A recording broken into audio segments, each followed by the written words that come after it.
So this is a big week for Bitcoin and crypto in the United States, where we have active discussions on Congress to pass bills. So three specific and major crypto bills and what we call the crypto week in the United States. So let's get a little bit on the details of it.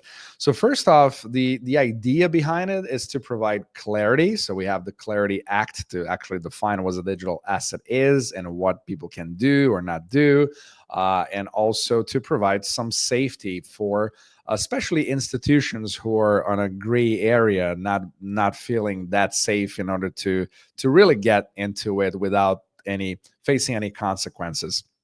But one of the biggest things we see is the Anti-CBDC Surveillance State Act, which is what, as the name says, the term CBDCs, which stands for central bank digital currencies, these are just spooky for the crypto community. If you think about surveillance, transparency, and all of that control on an issuing currency where they have control over the population. So you could program something not to work for a specific intent, or freezing accounts and so on. So they made sure to ban it, which would be based on the Fed. So the Fed wouldn't be able to issue that kind of currency, controlling absolutely everything. But on the other hand, you see stable coins being the winners of this legislation as well, because we have the third piece, which is the Genius Act, and that is the guiding and establishing national innovation for U.S. stablecoins. So the idea here is, of course, since we already have like Tether, which is the biggest, and many others who are not regulated, we want to make sure that not only they are truly pegged to something safe, so to speak, and when it comes to U.S. Treasuries, especially T-bills, which is a collateral for the euro-dollar system, as we discuss here. But on the other hand, it's also programmable, right? So you can make what you will about that, but it's nice to see that it can give a lot of confidence for new players to actually compete and produce also stable coins, as long as they follow specific rules and guidelines to be actually regulated in the United States. So we have to wait and see, but of course, it's really growing a lot. And we discuss a lot about what about Bitcoin there, right? So we see a lot of enthusiasm on the crypto week, because it creates, of course, if you have a move onto stable coins, you also create a positive move onto Bitcoin as well, since both of them are extremely correlated in what comes to market cap, usage, trading, and everything. So this helps. But specifically on Bitcoin, you don't see too much of a focus as in stable coins, for obvious reasons, since it's just completely decentralized. But on the other hand, you do see some very interesting points in what comes to capital gains tax. So you had many moments where we thought these would be completely eliminated, but it's not really the case. However, the White House just said that President Trump actually supports tax exemption on a de minimis. So meaning that specific and small amounts and on Bitcoin, let's say for buying a quick coffee or lunch or something like that, you would not need to be concerned, since in the United States at least, every transaction needs to be recorded for capital gains. So it's like me paying somebody using Bitcoin. It's also like selling Bitcoin. So this also creates tax implications, which creates a whole confusion. And the idea is not to make it confusing anymore. But also at the same time, it does not mean that those are completely eliminated. So we have to wait and see, because it's still an ongoing discussion there. But encouraging news, because we do see a lot of movement happening there, and whatever happens in the US really provides some reference for the rest of the world as well.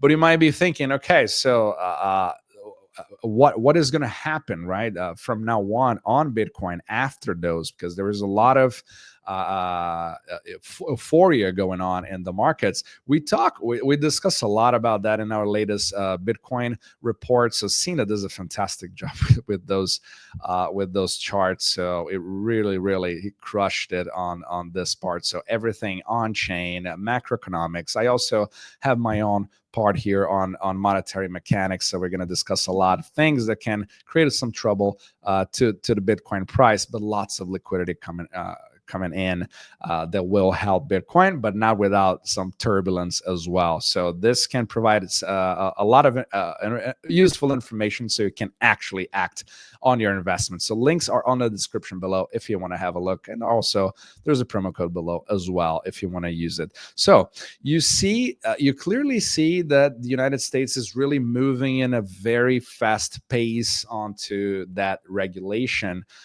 for crypto towards the rest of the world. So it's going to be interesting to see in what way stable coins are actually going to be used as payments, because you see also banks coming over, like JP Morgan, for example, more and more interested, and many take the opportunity to save in fees, because once you start to create a different kind of system where stable coins are regulated and you're able to use them everywhere on earth, and even international entities are going to be able to use them as well, all of a sudden you have some kind of a Eurodollar system 2.0, and that can be interesting at the same time to try to bring some more light into a black hole, which are international banks' balance sheets that we cannot see. It's a huge black hole, especially Jeff Snyder talks a lot about that as well. So that could provide the US way more control. Maybe it's a way for them to really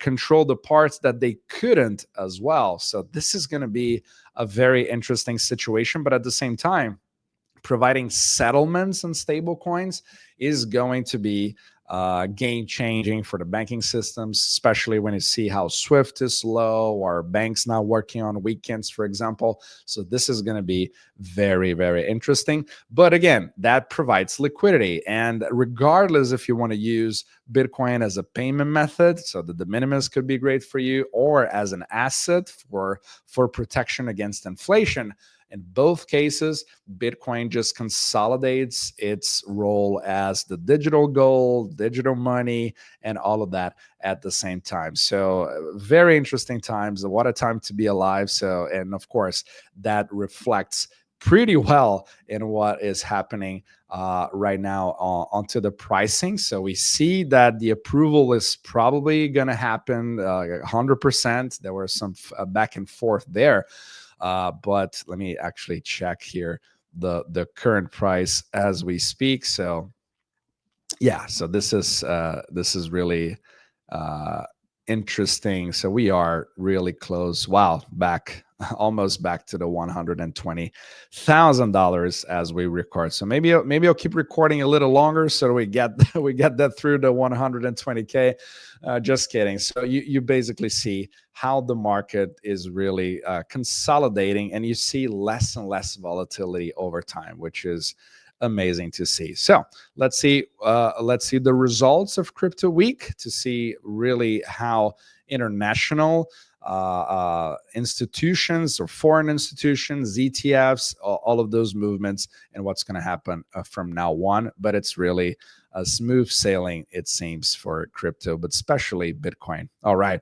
Hope it helps, and see you in the next video.